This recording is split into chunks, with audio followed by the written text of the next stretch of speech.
magandang tanghali. Kumikinang na ulo, Diego Bandido.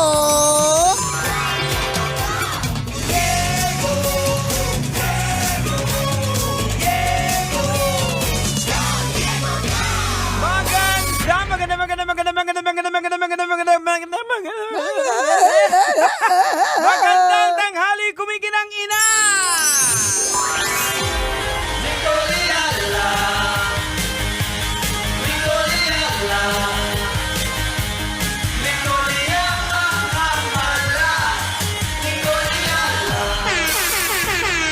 Dear Nicole Yala and Diego Bandido.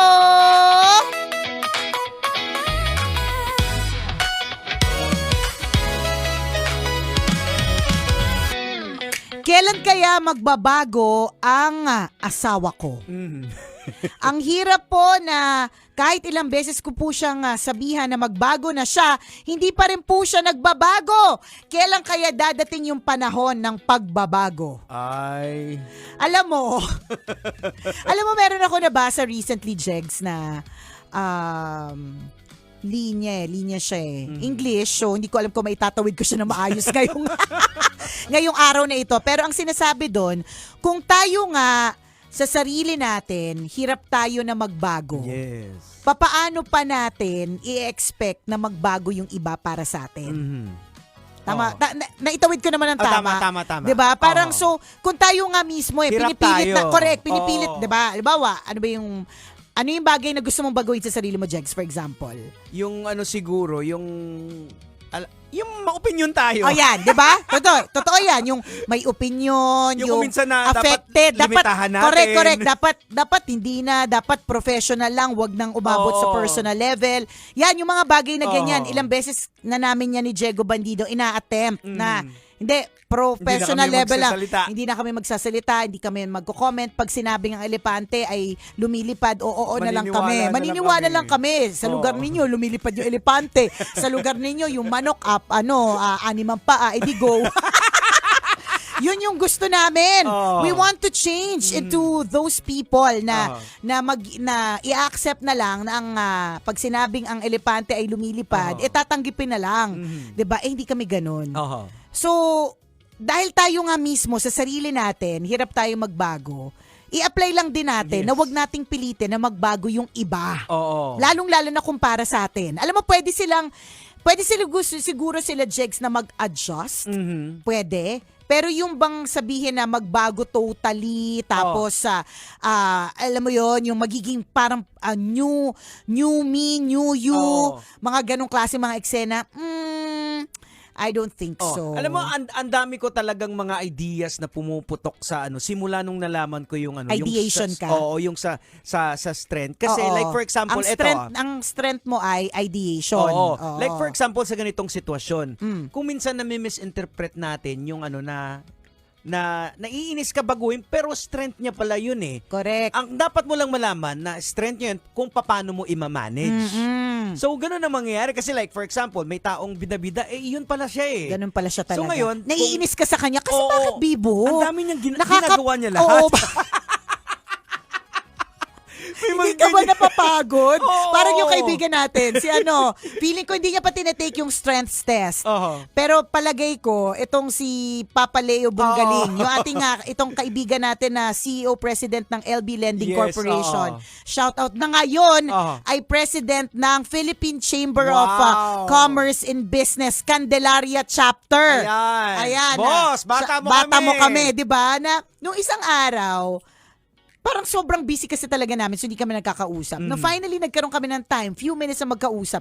Doon sa time na magkausap kami, may mga kausap siya, tapos may mga kausap din ako. So sabi ko, alam mo, sa kanila tayo mag-usap kapag tapos na yung mga kausap natin. kapag kakalmado na tayong dalawa. Pero during that call, ang sabi niya, madam, ang dami kong ginagawa. Sabi ko, ginusto mo yan eh. Sabi niya, tapos pinakita yung mga papeles niya para sa negosyo. Tapos, basta may mga iba pa siyang mga pinagkakabalahan. So sabi ko sa kanya, ginusto mo yan, pumayag ka eh. Tapos sabi niya, may nag-i-invite din siya sa parang ganito. Sabi ko, di tumanggi ka. Hindi, sayang din, di ba? hindi niya tinanggihan, Oo. 'di ba? So, yun. Oo. May mga tao talagang ganyan kasi siguro kaya sila bida-bida, bibo-bibo. Kasi ang strength nila is because actually they can do it. Oo, ganun sila. Competitive sila, bida-bida sila, bibo-bibo sila. Mahirap silang pilitin na maging kalmado. Oo. Parang kalmahan mo lang kasi pwede siyang kumalma ng Oo. saglit. Kasi yung term niya na baguhin, Oo. minsan hindi mo mababago, Hindi. lalo kung yung strength na yun. Yun na yun siya eh. Behavior na yun ng Correct, tao correct. eh. Hindi mo na yan siya mababago talaga. Pwede Oo. lang siyang Yan, mag-adjust. so ima-manage mo Oo. kung paano ima-manage. At Kasi niya nga, rin diba? ima-manage niya rin. Mhm. Kasi yun yung Kasi kailangan. may blind side, Kaya diba? ang blind Oo. side naman kasi talaga ng mga taong may competition na strength o yung Oo. mga bibo-bibo, bida-bida, ang blind side dyan is tinitake mo kasi talaga lahat. Oo. Kahit na sa totoo lang, hindi mo na dapat ilaban. Oh, ang galing nga sa ngayon sa Mrs. dahil sinabi ko kay Mrs. na meron akong yung Restorative Oh, na strength. restorative. Oo, nagre-restore. Kasi, every time na may ginagawa ako, alam ba, may ginagawa ako, tapos yung magtatanong siya, paano to? Binibitawan ko yung ginagawa ko. Tapos, andun ako, nag-spend ng time. Kaya minsan hindi ko natatapos yung iba kong gawain. Yan din yung mga gusto nating baguhin, Jegs. Oo. Yung procrastination na tinatawag. Yung Oo. bang may ginagawa tayong bagay, hindi na natin siya nagawa kasi may Oo. gagawin pa tayo ibang bagay. Kaya ang ginagawa ni Oh. Mrs. ngayon, pag may tatanong sa akin, hindi niya na tinatanong. Saka na pag wala na akong ginagawa. Ayan, So, diba? namamanage na. Correct. Oo. O, diba? So, may ganong way to manage it. Oo. So, managing, not changing. Oo. Yun siguro yun. Kasi kung pipilitin mo na yung mister mo ay magbago, mamamatay ka na lang, hindi pa po siya nagbago. Tama. Tapos sasama yung loob mo. Totoo yan. Oo. Sasama yung loob mo kasi ginawa ko naman ang lahat. Or saan pa ba ako nagkulang pero bakit hindi siya nagbago? Oo. 'Di ba? Baka kasi kailangan lang natin talagang sadyang tanggapin na hindi talaga totally nagbabago ang isang tao. Mag-a-adjust lang ikaw, Oo. mag-a-adjust din siya, magre-recalibrate at ima-manage. Oo. Kasi yan na yan siya. Ganon yung wiring ng brain niya. O paano mo tatanggalin na gano'n ang wiring ng brain? Di ba Oo, hindi posible? Oo. Pero we're talking about on the positive Oo, side. correct. Pero kung masama talaga ugali ng Ayun asawa naman, mo. di ba? Mag-isip-isip na din tayo kung talaga namang nakakainis, nakakastress. So, halimbawa, sobrang toxic. laging lasing. O kaya hindi na strength yan. O kaya babaero. Oo. Di ba? Hindi natin pwedeng i-manage yun. Oo, ibang usapan yan. Correct. Kailangan talagang gawa ng paraan yan. Oo. Kasi kapag may kamalian din, kailangan din namang merong may karampatang Ayan. action. Oo. Di ba? So, yun. Sasakit lang ulo mo, misis. Correct. Oo. Kakaisip ba't hindi nagbabago? Hopefully, hindi mo kasi sinabi. Oo. Parang napakalaki yung sinasabi mong pagbabago eh. Hopefully, yung pagbabago na yan na sinasabi mo is in terms of mga ugaling hindi nagtatapon ng brief sa tamang lagayan. Oo. Mga ganun lang. Sino yan, Nicole Yala? Basta secret. Charas. 'Di ba yung mga ganong mga eksena kunyari ganun lang manageable 'yan. Oo. Pero yung sinasabi ni Jex na sobrang negative 'yan. Mag-iisip din tayo. Oo. Hindi din natin na dapat i-tolerate kapag maling-mali. Tama. Oo. So, Ganyan. dapat may gawin din. At uulitin ko yung sinabi dun sa nabasa ko na tayo nga sa sarili natin. Hirap tayong baguhin yung mga bagay na gusto nating baguhin. Oo, For yung example, ibang tao ba? bad habit. Oo, Yeah, 'di ba? yan. It takes a while bago ma-break ang isang bad habit. For example, bisyo, kunyari, vape, yosi, inom, 'di ba? It will take time. Tayo nga mismo hirap Oo. tayo diyan, 'di ba? Yung sleeping ng late, Oo. exercise, Tama. yan. Tayo nga mismo hindi natin magawa yung ganyan, yung mag-change into a healthy lifestyle, healthy living, 'di ba? Correct. Ibang tao pa ba ituturo natin? Tama. Ibang tao pa ba i-expect natin? Oo. 'Di ba? So, mahirap. Sabi nga, naalala ko na naman yung binanggit during the COVID, yung seminar na binigay sa atin ni Tonet Miss ba Tin, yun? oo, Miss Tinet, Miss Ayan, Tinet. Tinet, oo. oo, na wag mong problemahin yung mga bagay na wala kang kontrol. Oo, wala. Oo. Correct. Hindi mo na kontrolado yun. So, anong Oo. gagawin natin, di ba? May stress ka lang. Choose your Doon battles. ka sa may control mo. Correct. Which is Yan. sarili mo. Mhm. Kung paano ka magre-react, Oo. kung paano ka mag-iisip, Kung di ano ba? ang possible na remedy. Tama. Pero yung ugali niya, wala kang magagawa doon. Wala. Ano ang gagawin? Correct. Oo. Ganon. Oo. Yun lang yun. Don't expect na doon sa asawa mo na isang araw magbabago siya. Oo. Pwede siyang mag-adjust, pwede mag-recalibrate, pero babalik-balik pa rin talaga paminsan-minsan Oo, yan eh. ayan. Di ba?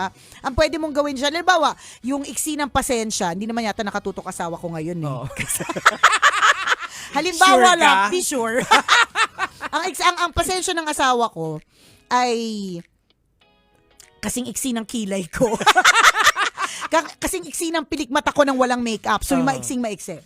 Hindi na lang doon. Ang asawa ko ay mabilis magbago yung desisyon. So, for example, sinabi niya na pupunta sa ganitong, ganito yung gagamiting sasakyan, kunyari. Pwede yung magbago. Pwede yung magbago. So, kami, ang ginagawa namin, para lang hindi na kami mataranta, hindi na muna kami magsasakay ng mga gamit sa sasakyan.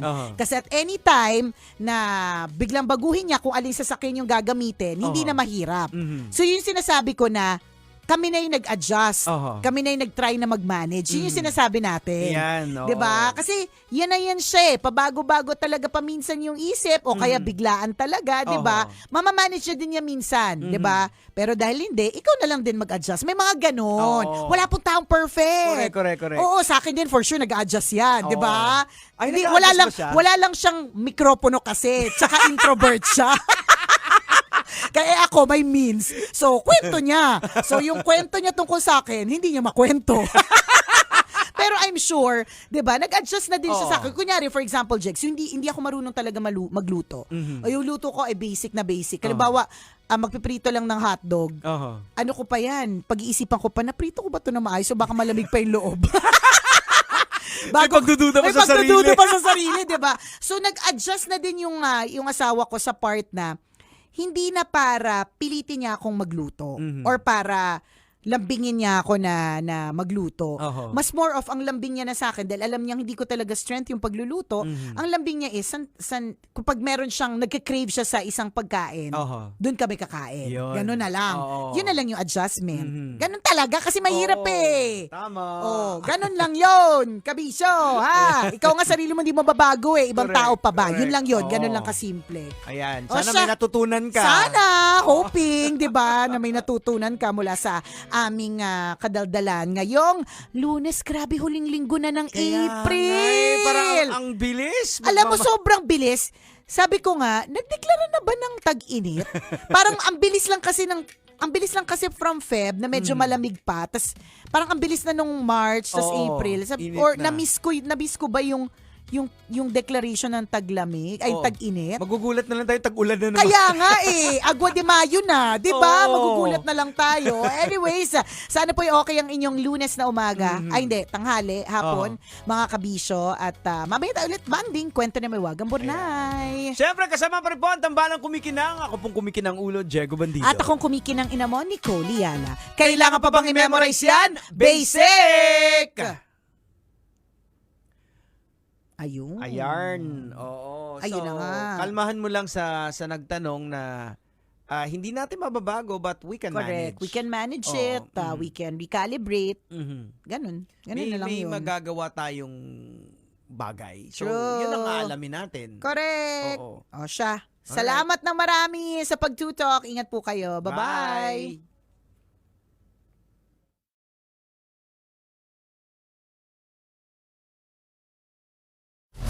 Metro's #1 Love Radio. Basic!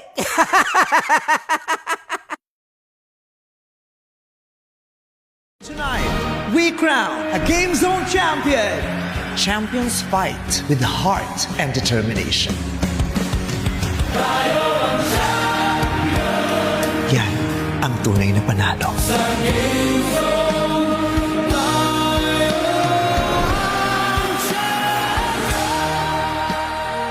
Play for fun. Play responsibly. Gambling is not an accepted way of livelihood and does not solve financial problems.